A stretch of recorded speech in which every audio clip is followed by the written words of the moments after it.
Tafsir Imam Tabari adalah antara tafsir yang paling awal dikarang dalam Islam. Antara tafsir yang paling awal. Memang ada beberapa tafsir sebelum tu, tapi tafsir yang lengkap 30 juzuk antaranya tafsir Imam Tabari. Itu nombor satu. Itu memberi kelebihan besar pada tafsir Imam Tabari. Nombor dua, tafsir yang dikarang oleh Imam Tabari menggunakan metodologi al-ma'thur.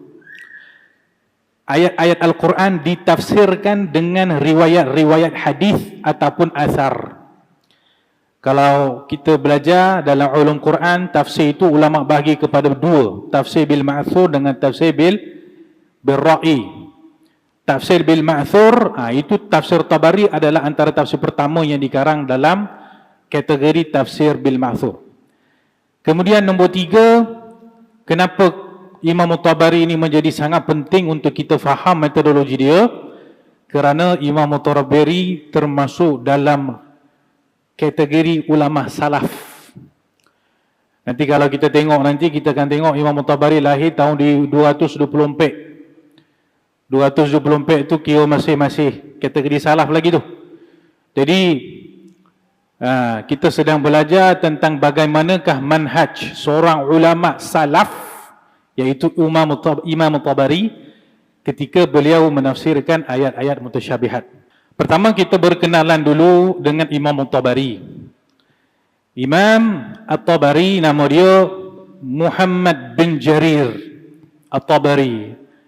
Kebetulan tuan-tuan, semua tokoh-tokoh ilmuwan yang kita bentang pada hari ini, ketiga-tiga mereka bernama Imam Muhammad. Pertama, Al-Imam Muhammad bin Idris Al-Syafi'i. Yang kedua, Al-Imam Muhammad bin Ismail Al-Bukhari. Yang ketiga, Al-Imam Muhammad bin Jarir At-Tabari. Nama sama tuan-tuan, Muhammad. Walaupun daripada tiga bidang ilmu yang berbeza. Jadi, nama dia Imam Muhammad bin Jarir At-Tabari. Nabi pernah menamakan sahabat-sahabat yang belum berkahwin dengan kunyah. Dalam satu hadis, Nabi SAW pernah sebut, Ya Aba Umair. Budak kecil ni, umur berapa tahun, Nabi panggil dia Ya Aba Umair. Nabi bagi dia kunyah. Jadi mempunyai kunyah ni adalah satu sunnah.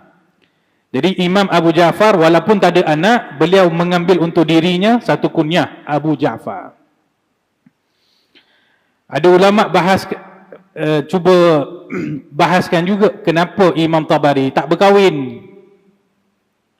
Kata mereka, ada seorang ulama kata, wa kana hasuran wala yanzuru ila nisa.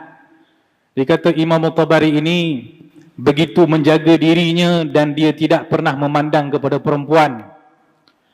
Dan kesibukan Imam Tabari di dalam menulis. Nanti kita cerita macam mana Imam Tabari menulis. Kesibukan beliau dengan ilmu menulis menyebabkan tidak memiliki masa nak berkahwin. Ya. Kita masa Masya Allah banyak sangat tu yang kahwin sampai 3-4 tu. Jadi Imam Tabari dipanggil dengan Abu Ja'far. Beliau dilahirkan pada tahun 224 di daerah yang nama dia Tabaristan, sekarang utara negara Iran.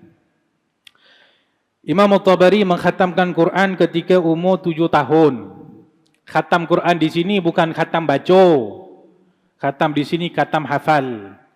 Selesai menghafal Quran umur 7 tahun.